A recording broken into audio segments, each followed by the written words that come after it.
We formed, in the course of those first years, a much more intentional and coordinated approach to formation of our seminarians. And that expanded as lay people came in to include all the lay people who were in ministry programs, that they were also required to do a formation program. There was one for African American students called the Tolton program, and one for Spanish-speaking students called the Oscar Romero program. And these quickly became model programs for seminaries throughout the country.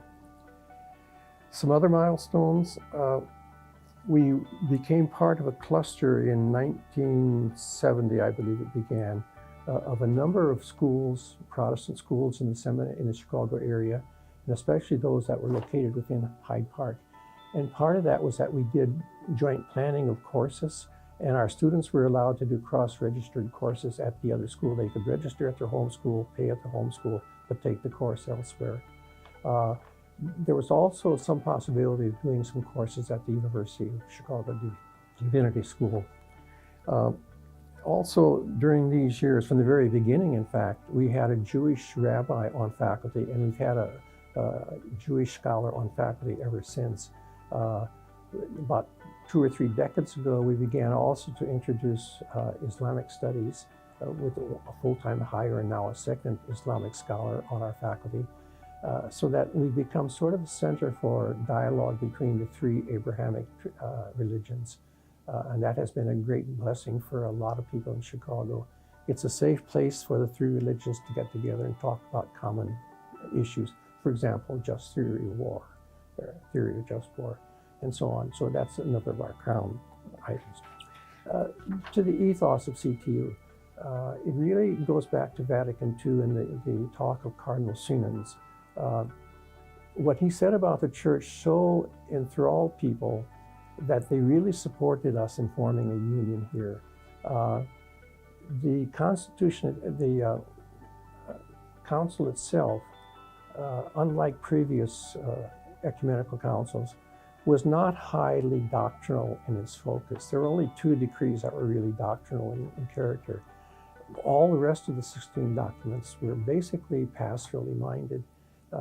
Pope John clearly wanted the council to be a pastoral council, to open up the windows, as he often expressed it, to open up the windows of the church to the world so that we would become part of the world around us. And that showed up in so many of the documents of Vatican II. As a result of that, we also chose to call ourselves not a seminary, but a school of theology and ministry. So we were to be a training place for people studying theology for the sake of their ministry.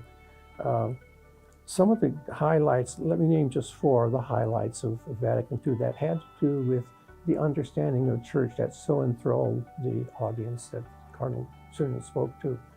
First of all, the council chose to use as its primary image of the church people of God, which suggests collegiality, collaboration, full embodiment, full enfranchisement of all people within the church, not just the clergy, but also the laity. So it's a people of God, and that led to us thinking of this as a collaborative school where we enriched each other. We envisioned also from the very beginning that our doors would be open not only to seminarians, but to lay people as well, and that has proven to be true.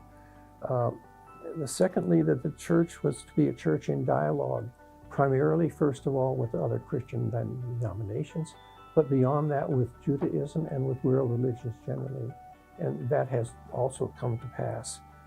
Thirdly, the church was to be situated squarely, not in isolation, but in the middle of the world, open to the world, its sorrows and joys, as one of the documents of the Constitution said.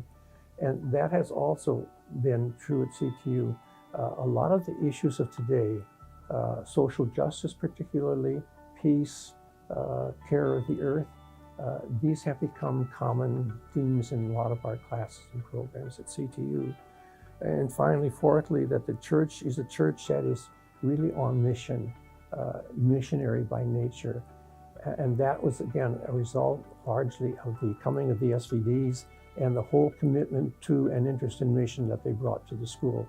And that has become a thread that runs through many of our courses at CTU. In fact, one can think of it this way, that there's an understanding of the church that's quite different from seeing it as institution, seeing it rather as God's people on mission, sent to care for and bring God's love to wherever it's needed in the world. And so our understanding of church, and therefore our understanding of ministry, is very different from what you would find in a normal local one community or one diocesan seminary